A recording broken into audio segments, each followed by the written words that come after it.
I'm here today to present ACR 151, which seeks to raise awareness and prioritize the use of seismically vetted, non-structural components within our buildings. Non-structural components can include plumbing, electrical wiring, and HVAC systems, all of which are separate from structural building components such as the foundation of a building or load-bearing walls. The non-structural components within our buildings play a major yet underestimated role in seismic resiliency. Following an earthquake, buildings are often rendered inhospitable due to severe damage to the non-structural systems, despite minimal damage to the structural components. Given the constant threat of earthquakes in our state, and we had a couple yesterday right by my home, ACR 151 seeks to raise the importance of seismically vetted non-structural technologies from the point of new construction to the functional recovery of a building post-earthquake. Here with me in support is Richard McCarthy, President of the Earthquake Engineering Research Institute, Northern California Division, and Tom Sheehy on behalf of the pipe manufacturing company Omega Flex. Oh, perfect. Thank you. Okay. Good morning. Good morning, Mr. Chairman, members. Thank you for hearing me this morning. To build on what the Assembly member has said to you, the non-structural components of buildings are kind of an underestimated liability. Those components can knock you out and get you red tagged or yellow tagged, and it affects your building's functionality. So what we need is your assistance here is to identify those companies and entities that have gone the extra mile to seismically test their components.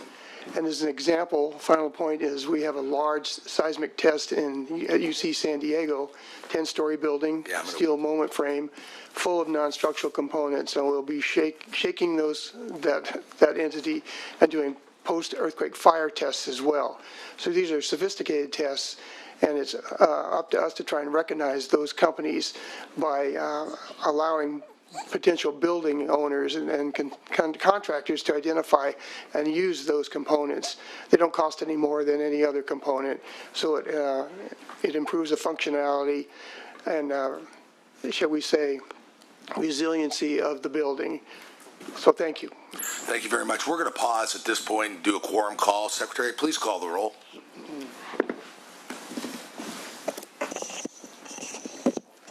Dodd. Here. Wilk. Present. Wilk present. Archuleta. Ashby. Here. Ashby here. Bradford. Bradford here. Glazer. Jones. Here.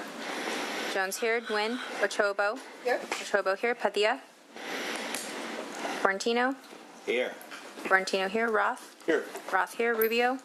Present. Rubio present. Ciardo. Here. Ciardo here. Smallwood Cuevas. Perfect. We have a quorum.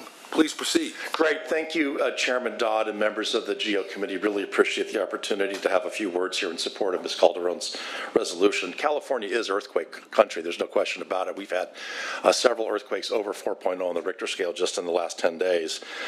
And most earthquake regulations and building code requirements focus on the structural aspect of buildings. Ms. Calderon's resolution focuses on the non-structural part. And when we talk about non-structural, we're talking about things like elevators, stairwells, HVAC systems, electrical systems, and piping systems. These are critical because if a building is left intact standing after an earthquake and their water pipes break and flood the building, it becomes unusable, just as an example of how a non-structural system can cause havoc in a building. So having a focus on the non-structural elements of seismic safety is a really, really important matter.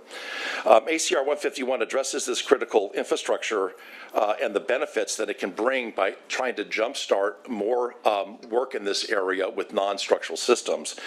Seismic codes and standards do exist that will facilitate the use of more resilient building components, but we need to have more incentives in order to get engineers to take these up. And we're hoping that ACR 151 will send a message to the building community community and 2 engineers into building designers to use more of these materials.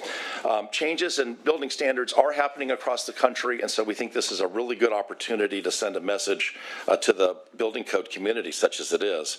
There are no California-specific costs to this measure. We don't believe that it'll make buildings more expensive to build or maintain. In fact, we think in the long run, over the life cycle of the building, having more resilient components and it will actually save costs. This is a small step, but we think an important step in the direction of more seismic resiliency and functional recovery, and we would appreciate your support this morning and your aye vote on Ms. Calderon's resolution. Thank you very much. Thank you. Anyone else here in support?